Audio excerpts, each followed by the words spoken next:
8월 7일 월요일 글로벌 마켓 헤드라인입니다. 보우만 미 연준 이사는 물가 안정을 위해 추가 금리 인상이 필요하다고 강조했습니다. JP모건이 미국의 경기 침체 전망을 철회했습니다. 미국의 국채 발행 규모 증가가 시장의 새로운 리스크로 부상하고 있습니다. 미국 기업들의 2분기 실적이 대체로 시장 예상치를 웃돈 가운데 3분기 전망은 비관적인 것으로 나타났습니다.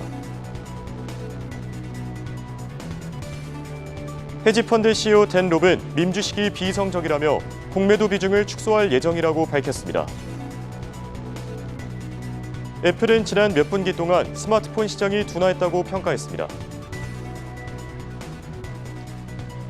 일론 머스크 CEO는 저커버그와의 대결을 X로 생중계하겠다고 전했습니다. 워너브로스는 바비의 글로벌 매출이 10억 달러를 돌파했다고 강조했습니다.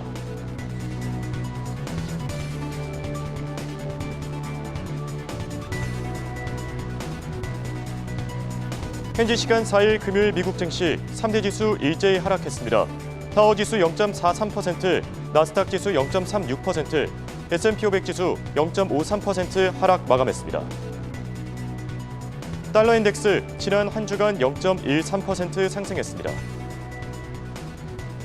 미국의 10년물 국채금리 지난 한 주간 2.07% 상승했습니다. 필라델피아 반도체 지수 지난 한 주간 4.14% 급락했습니다.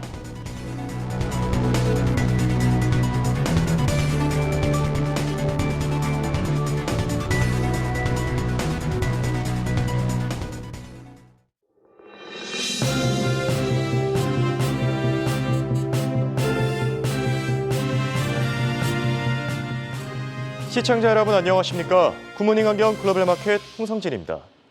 지난 7월까지 역사적인 랠리를 지속하던 미국 증시 8월 첫째 주에는 3대 지수 모두 하락세로 돌아서며 장을 마쳤습니다. 특히 S&P 500 지수와 나스닥 지수는 지난 한 주 동안 2%가량 밀려나면서 지난 3월 이후 최대 하락폭을 기록했는데요. 이에 따라 증시가 이번 달부터 본격적인 조정 장세에 진입할 것이라는 경고음도 한층 더 커지고 있는 상황입니다. 실제로 미국 증시의 역사적인 추세를 보더라도 매년 8월 달에 가장 부진했던 것을 알 수 있는데요. 이와 관련해 월가 최대 강세론자로 알려진 톰리 역시 8월 조정장에 대비해야 된다며 투자자들이 이번 달에는 공격적인 매수를 자제해야 한다고 강조했습니다. 한편 이번 주 시장의 최대 관심사는 현지 시간 10일 공개되는 미국의 7월 CPI가 될 것으로 예상됩니다. 현재 월가 전문가들은 미국의 7월 CPI가 전년 동기 대비 3.3% 증가했을 것으로 전망하고 있는데요. 미국의 7월 CPI가 반등 기미를 나타낼 경우에 연준의 추가 금리 인상 가능성도 더 커질 것으로 보입니다. 이외에도 소비자 물가지수에 이어 현지 시간 11일에는 미국의 7월 생산자 물가지수 PPI가 발표되는데요. 이번 주 발표되는 물가지표 8월 잭슨홀 미팅과 9월 FOMC 회의의 중요한 변수가 되겠습니다. 그럼 이번 주도 저희와 함께 힘차게 출발해 보시죠. 굿모닝 환경 글로벌 마켓 지금 시작합니다.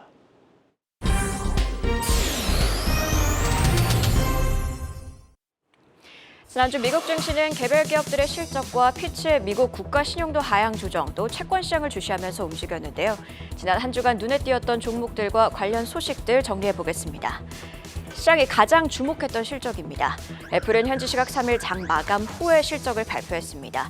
주당 순이익과 매출 모두 예상을 웃돌았는데요. 서비스 부문 매출이 전년 동기 대비 8% 늘어나며 실적이 예상을 상회했지만 아이폰 판매가 부진해 매출이 3분기 연속 가락한 흐름을 이어갔습니다. 여기에 실적 발표 후 컨퍼런스 콜에서 9월에 마감하는 3분기 실적 역시 2분기와 비슷한 수준으로 매출 감소를 예상하고 있다고 발언했습니다. 따라서 현지 시각으로 4일 금요일장에서 4% 하락해 작년 9월 이후 최대 하락폭을 보였으며 시총 3조 달러 지위 역시 내줬습니다. 애플 지난 한 주간 7% 하락 마감했습니다. 한편 애플과 같은 날 실적을 발표한 아마존은 금요일장 8% 또 한 주간 4% 상승 마감했는데요. 지난 2분기 아마존의 EPS는 0.65달러로 예상치였던 0.35달러를 큰 폭으로 상회했습니다. 또 매출은 전년 동기 대비 11% 증가하며 6개 분기 만에 두 자릿수 성장률을 기록했는데요. 아마존 실적의 핵심이었던 AWS 실적 역시 예상을 웃돌면서 클라우드 부분이 바닥을 찍었다는 기대감 역시 형성됐습니다. 이번에는 반도체주 실적도 체크해볼까요? AMD는 예상을 웃도는 2분기 실적을 공개했습니다. PC 시장 약세로 매출은 전년 동기 대비 18% 감소한 것으로 나타났지만 데이터 센터 부분 매출이 하반기에 크게 증가할 것으로 예상하고 있다고 밝혔는데요. AMD는 실적 발표 다음 날 미국 신용등급 강등 이슈로 기술주들이 약세를 보이고 매출 감소와 3분기 가이던스가 예상을 밑돈 점이 부각되며 7% 밀렸는데요. 그러나 현지 시각으로 목요일과 금요일장에서 각각 3%, 2% 반등에 성공하며 한 주간 1.17% 올랐습니다. 퀄컴 역시 지난주에 실적을 발표했습니다. EPS는 1.87달러로 예상을 상회했지만 매출은 84억 달러로 예상을 하회했는데요. 스마트폰 칩 판매 부진이 원인이었습니다. 향후 스마트폰 칩 판매 전망 역시 어려울 수도 있다고 시사하면서 실적 발표 다음 날 8% 밀렸고요. 지난 5거래일간 8.34% 하락 마감했습니다. 이번에는 여행 관련주 실적 짚어보겠습니다. 지난주에는 익스피디아와 부킹홀딩스가 실적을 발표했는데요. 익스피디아의 경우 2분기 EPS가 2.89달러로 예상을 웃돌았지만 매출과 예약도 다음 분기 가이던스가 예상을 밑돌았습니다. 따라서 한 주간 15% 하락 마감했습니다. 한편 부킹홀딩스는 실적 발표 이후 7%, 주간 단위로는 2% 상승 곡선을 그렸는데요. 2분기 EPS가 37.62달러로 예상치였던 28.87달러를 큰 폭으로 웃돌았고 여행 수요가 지속적으로 강세를 보이고 있다고 언급하자 시장 반응이 긍정적이었던 건데요. 여행주를 둘러싼 기대감이 높은 상황에서 부킹홀딩스 실적은 시장 기대치를 충족할 수 있었지만 익스피디아 실적은 그렇지 못했다는 평가들이 나오고 있습니다. 주요 제약주 중에서는 모더나, 머크 그리고 화이자가 실적을 발표했습니다. 세 기업 모두 코로나 관련 전망이 불투명하다고 시사했는데요. 특히 모더나의 경우 코로나 변이로 올해 코로나 백신 매출 전망을 높여 잡았으나 미국을 제외한 다른 국가에서 수요가 둔화할 수도 있다고 말하는 등 불확실성이 남아있다고 강조했습니다. 지난주 헬스케어 섹터는 전반적으로 하방 압력을 받았고요. 모더나는 지난 한 주간 8%, 머크는 1%, 화이자는 2% 밀렸습니다. 식료품 기업 실적에서 두드러졌던 건 점차 가격 인상이 매출에 압박을 주고 있다는 점인데요. 크래프트 하인즈의 경우 EPS는 예상을 상회했지만 매출은 예상을 밑돌았습니다. 베런스는 높은 가격이 순이익 개선에는 긍정적이었으나 결국 수요, 즉 판매량 감소로 이어져 매출이 예상을 밑돌았다고 진단했고요. 크래프트 하인즈는 지난 일주일간 2.6% 하락 곡선을 그렸습니다. 코인베이스의 경우 예상을 웃도는 실적을 발표했습니다. 그러나 코인베이스는 한 주간 10% 하락했는데요. 뉴욕 맨해튼 연방법원으로부터 가상화폐가 증권이라는 판결이 나오면서 하방 압력을 받았습니다. 마지막으로 현지 시각으로 토요일에 발표된 버크셔 해서웨이 실적도 체크해보겠습니다. 버크셔의 2분기 영업이익은 전년 동기 대비 6.6% 증가했습니다. 애플 등 보유 지분 가치가 급등으로 영업이익이 늘었고요. 버크셔 소유의 보험사 가이코 역시 실적이 개선됐습니다. 이외에도 버크셔의 현금 보유액은 1분기보다 13% 늘어난 1,373억 7,700만 달러로 나타났습니다. 한편 버크셔 해서웨이는 현지 시각 4일장에서 사상 최고치를 경신한 바 있습니다. 그럼 이어서 지난주 금요일 시장에 주목을 받았던 글로벌 IB들의 리포트들도 짚어보겠습니다. 레이몬드 제임스는 쉐이크쉑과 관련해 투자 의견을 기존의 시장 수익률 상회에서 비중 확대로 상향 조정했습니다. 마진이 개선될 여지가 있다고 봤으며 목표 주가는 87달러로 제시했습니다. 우주 관광 기업인 버진 갤럭틱과 관련해 골드만삭스는 기존의 투자 의견인 비중 유지, 즉 보유 의견을 유지했습니다. 장기적인 관점에서 수요에 대한 잠재력은 있으나 단기적으로 공급과 마진이 문제라고 강조했습니다. 이어서 에버코어의 리포트입니다. 에버코어는 페이팔의 투자 의견을 비중 확대해서 비중 유지로 하향 조정했습니다. 경쟁 심화와 마진 압박을 문제로 들었으며 목표 주가 역시 85달러에서 65달러로 하향 조정했습니다. 마지막으로 시티은행은 디즈니와 관련해 기존의 매수 의견과 125달러 목표 주가를 유지했습니다.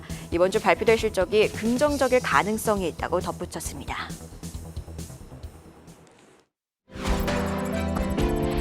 Connect the world.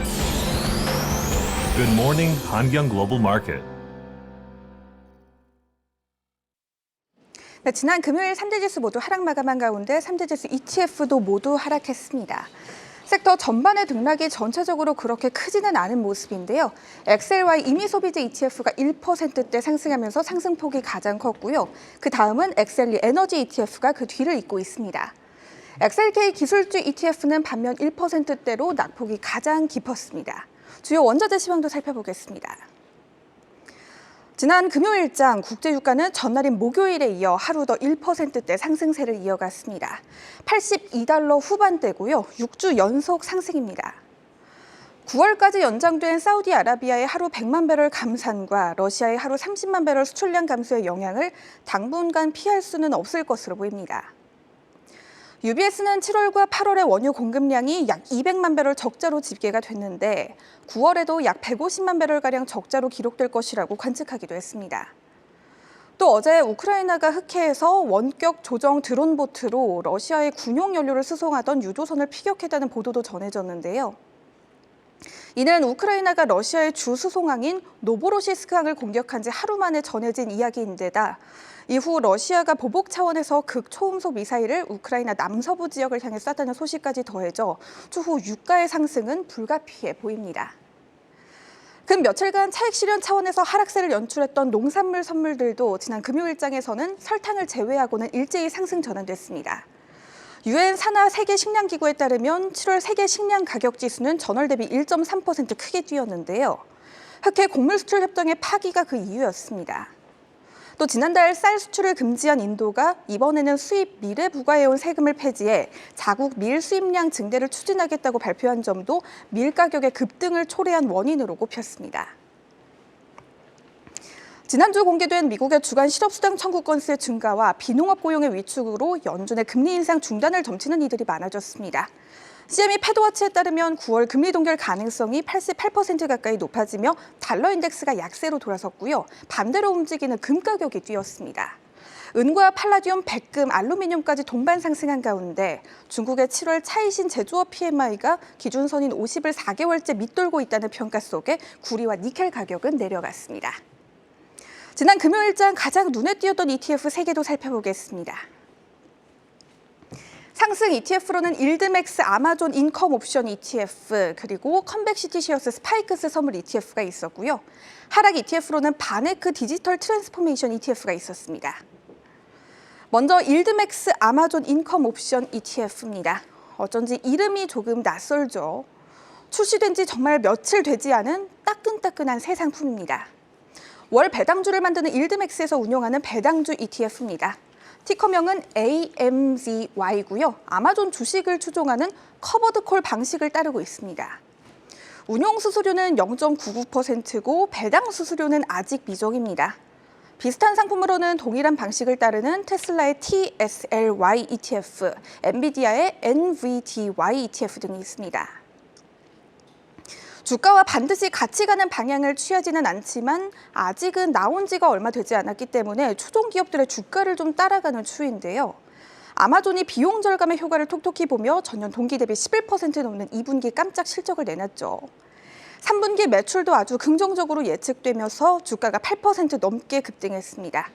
지난 금요일장의 주인공이었던 아마존과 관련된 AMZY ETF가 상승 상위 목록 1위에 등극했습니다. 두 번째 상위 ETF는 티커명 SPKX, 컴백시티 쉐어스 스파이크스 선물 ETF입니다. SPDR S&P 500 ETF의 30일 변동성 지수에 투자하는 ETF인데요. 최근 미증시 하락에 기반해 SPDR S&P 500 ETF의 30일 변동성 지수가 급등한 데 따른 흐름입니다. 피치의 미국 신용등급 강등 사태 이후 미국 시장은 연일 주저앉고 있는데요. 지난 금요일장에는 나스닥 지수가 지난 2월 이후 가장 큰 1일 낙폭을 기록하기도 했습니다. 또 미국의 7월 고용지표의 부진과 애플 주가의 약세도 시장의 후퇴에 한몫을 했습니다. 다만 앞서 살펴봤듯이 아마존의 주가는 또 폭등하고 미국 경제 연착륙에 대한 기대감도 일부 작용하는 등 시장의 혼란은 가중되고 있죠. 경기 침체론과 낙관론이 동시에 팽배한 상황 속에 추가 변동성에 대한 기회를 포착하기 위한 이 SPKX ETF는 지난 한 주간 10.9%나 크게 오름폭을 키웠습니다. 마지막 ETF는 바네크 디지털 트랜스포메이션 ETF입니다. 바네크에서 운용을 하고 있고요. 티커명 DAPP입니다. 암호화폐 채굴 장비 공급업체 또 암호화폐 자산을 보유한 회사들에 투자를 하고 있습니다. 지난 금요일장 이 DAPP ETF 외에도 CRPT ETF, BITQ ETF, 또 BKCH ETF 등 암호화폐 관련 ETF들이 줄줄이 빠졌는데요. 미국 법무부가 암호화폐 거래소인 바이낸스를 사기 혐의로 기소하는 방안을 검토 중이지만 FTX 사태와 유사한 일이 벌어질까 봐 형사 고발 대신 벌금이나 불기소 합의를 조건으로 달지를 고민하고 있다는 보도가 나오며 암호화폐 업계가 전체적으로 좀 얼어붙었습니다. 또 바이낸스가 중국 사용자들이 중국 당국의 규제를 회피할 수 있도록 도와 중국 시장에서 2년간 900억 달러 규모의 코인이 거래됐다는 소식까지 들려오며 비트코인 현물 ETF나 이더리움 선물 ETF 승인 가능성 등의 호재를 모두 상쇄시켰습니다. 우려가 심화되는 가운데 이 DAPP ETF가 크게 빠졌는데요. 다만 올해 수익률은 무려 177%에 달한다는 사실 반드시 확인을 좀 해보시기 바랍니다. 지금까지 ETF 시황 살펴봤습니다.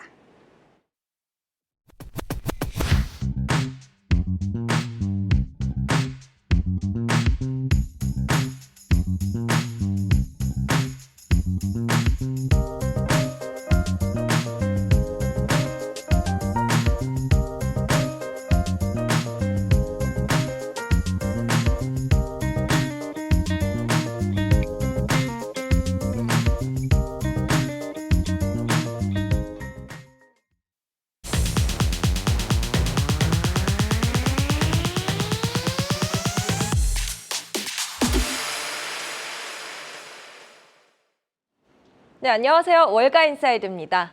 오늘은 지난 금요일에 발표된 7월 고용 보고서 주요 내용들을 꼼꼼하게 살펴보겠습니다. 우선 7월의 고용, 그 전월보다 18만 7천 건 증가한 것으로 집계됐습니다. 전문가 예상이었던 20만 건의 대폭 하회한 수치인데요. 2010년부터 19년까지 이 수치는 매월 평균이 18만 3천 건이었습니다.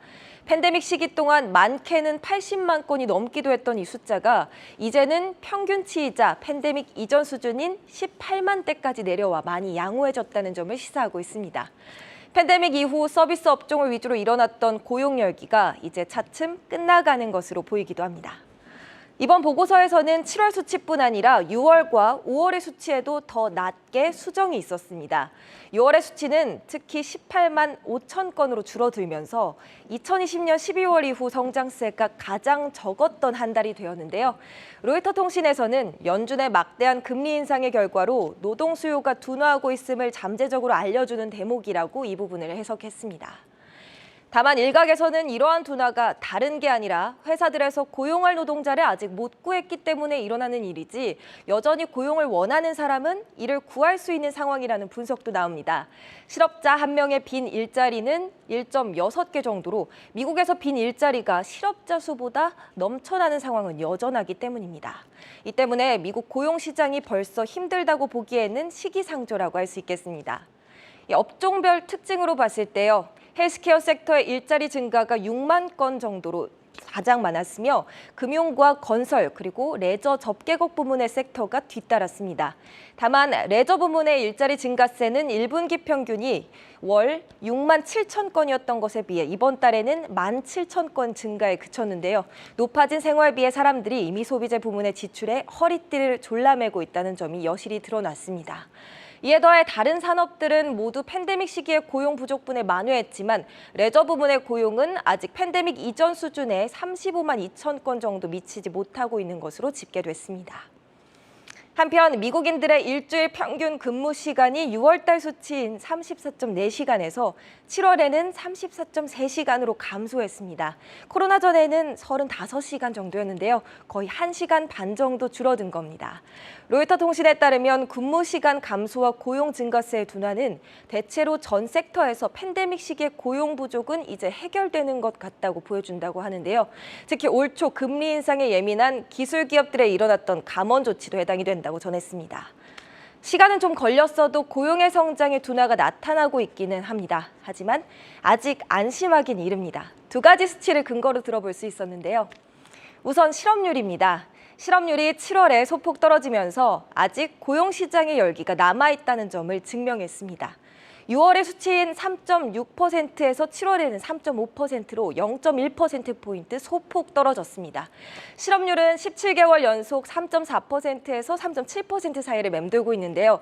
연준에서는 올해 4분기 내로 4.1%를 기대하고 있기 때문에 지금은 조금 멀어 보이는 이 수치에 몇 달 안에 도달할 수 있을지 계속해서 지켜봐야겠습니다. 다음으로 임금 성장의 둔화도 아직 크게 눈에 띄지 않는 점입니다. 시간당 평균 임금은 7월에 0.4% 올라서 34.74달러가 되었는데요. 여전히 예상보다 빠르게 증가한 것으로 드러났습니다. 연간으로는 4.4% 증가로 집계되었는데 지난 1분기 해당 평균이 3.4%였던 것에 반해서 최근 3개월 평균 수치는 4.9%로 나오면서 연간 수치에서도 증가세가 뚜렷했습니다. 미국 노동자들의 임금 성장이 탄탄하다는 점은 좋은 소식이지만 이 부분에 연준이 주목해 금리 결정에 반영될 수도 있겠습니다. 연간 임금 상승률이 연준의 인플레이션 목표치 2%와 일치하기는 너무 높은 수준을 유지하고 있는데요. 이에 대해 JP모간의 데이비드 켈리는 대체로 미국 고용 시장은 잦아들고 있지만 그 속도가 너무 온건해서 올해 내 실업률이 늘어나거나 임금 성장이 많이 줄기에는 역부족이라고 봤습니다. 또 블랙록의 릭 레이더 역시 분명 둔화의 시도는 보이지만 전반적으로 아직 지금의 고용 시장이 단기적으로 큰 둔화를 보일 것 같은 그림은 아니다라고 선을 그었습니다. 그럼 이러한 내용들 시장에서는 어떻게 해석했을까요? CME 패드워치에 따르면 시장이 보는 9월 연준 회의에서 금리 동결 가능성은 보고서 발표 이전 80.5%에서 보고서 발표 이후 83.5%로 3%포인트 증가했습니다. 연준이 올해 0.25%포인트 금리 인상을 한 번 더 하겠다고 밝힌 상태지만 시장에서는 이제 금리 인상을 끝내기를 기다리고 있는 건데요. 고용이 둔화되고는 있지만 여전히 고용시장 열기가 끝나지는 않은 것이라고 나온 이러한 혼재된 내용의 이번 보고서 결과에 따라서 시장 참가자들의 관심은 FOMC 전에 나올 7월 CPI 같은 경제 지표에 더욱더 쏟아질 것으로 예상이 됩니다. 월가 인사이드였습니다.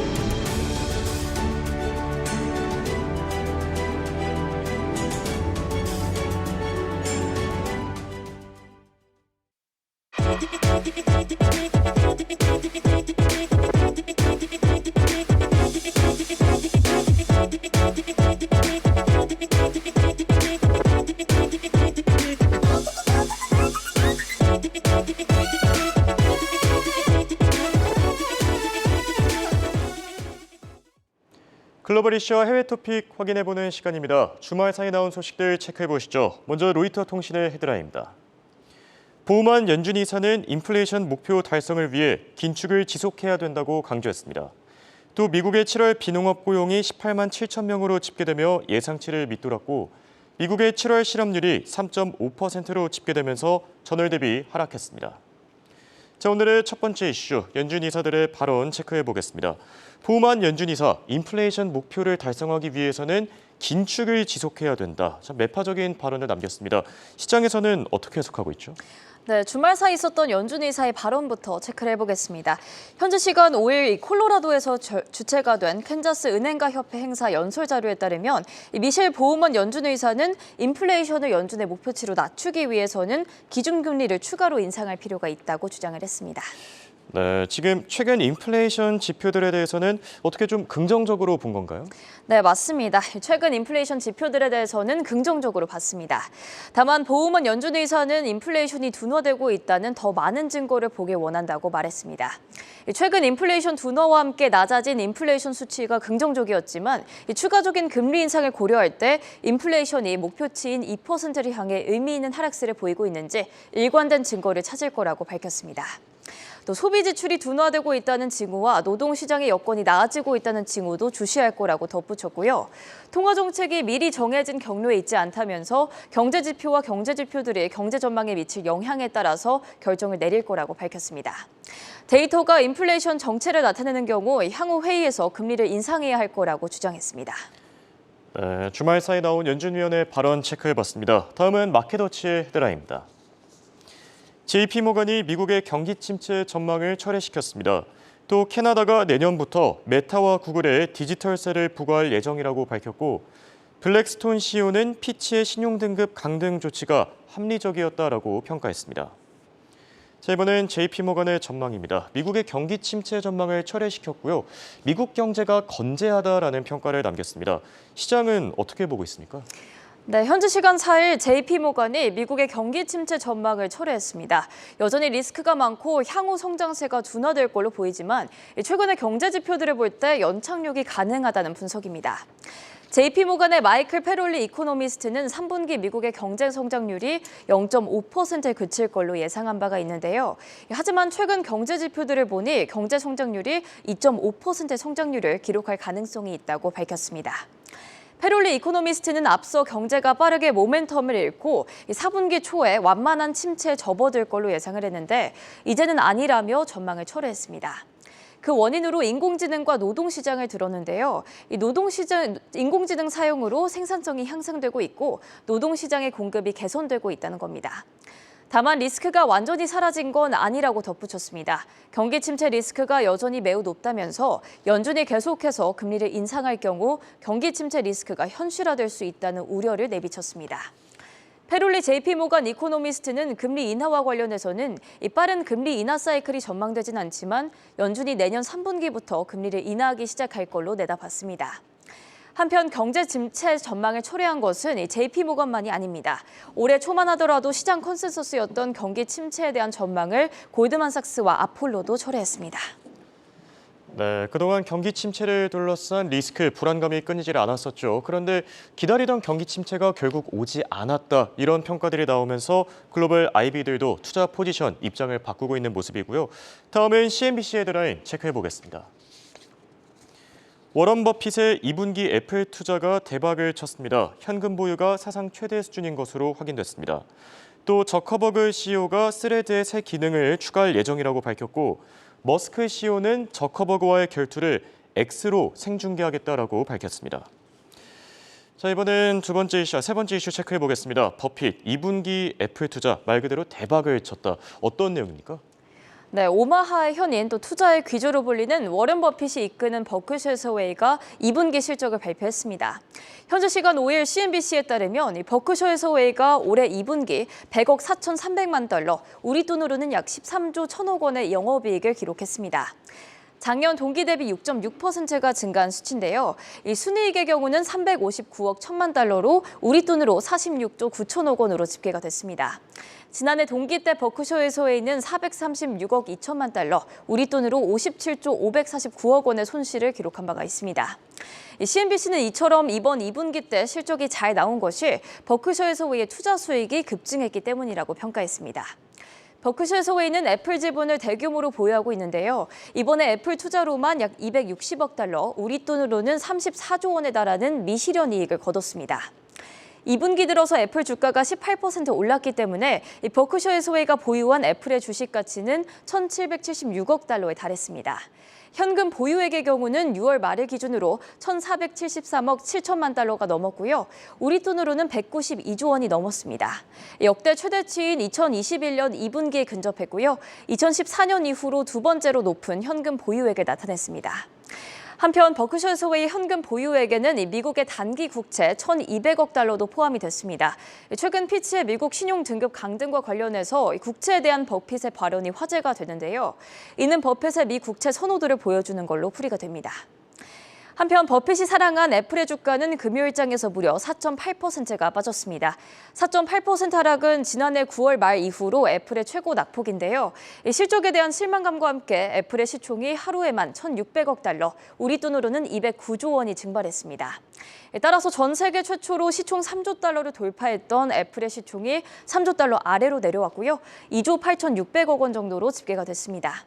애플의 2분기 EPS와 매출 자체는 시장 예상을 상회했지만 아이폰 판매 부진으로 분기 매출의 경우 3분기 연속 하락했고요. 2016년 이후 처음 있는 일이었습니다.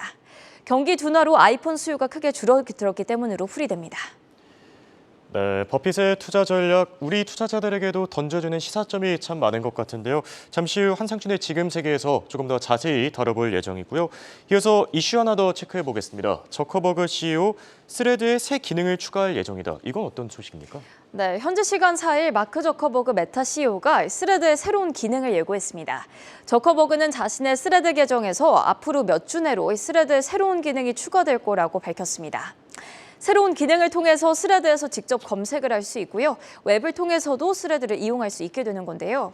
스레드가 현재는 X로 불리는 트위터와의 경쟁을 하려면 인터넷 웹에서 스레드를 이용할 수 있도록 하는 기능은 중요할 걸로 보입니다. 저커버그는 스레드가 장기적으로 활성화되는 앱이 될 것으로 기대되는 수준이라고 밝혔고요. 지난주 메타의 실적 발표 때 스레드의 미래에 대해서 낙관적이라고 밝히기도 했습니다. 다만 스레드는 출시 한 달 만에 이용자 수가 크게 줄어든 상황입니다. SNS 데이터 분석업체 센서타워에 따르면 지난달 31일을 기준으로 스레드의 일일 활성 사용자 수가 800만 명 수준입니다.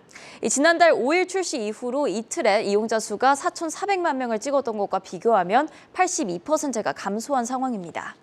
출시 5일 만에 가입자 수가 1억 명을 넘어섰지만 실제 하루 이용자 수는 10분의 1에도 미치지 못하는 건데요. 지난달 27일 저커버그는 이용자 수가 절반 이하로 떨어졌다고 밝히기도 했습니다. 스레드 이용 시간도 살펴보자면요. 지난 1일을 기준으로 스레드 이용자들의 하루 평균 이용 시간은 19분에서 2.9분으로 크게 감소했습니다. 또 하루에 스레드 어플리케이션을 이용하는 횟수도 14회에서 2.6회로 줄어들었습니다. 이렇게 이용자 수와 이용 시간이 줄어든 배경으로는 1:1 메시지 기능이 없다는 점을 데이터 분석업체 센서타워는 꼽았습니다. 또 유명 인플루엔서들의 콘텐츠가 아직 부족하고 해시태그 또한 탑재되어 있지 않은 상황인데요.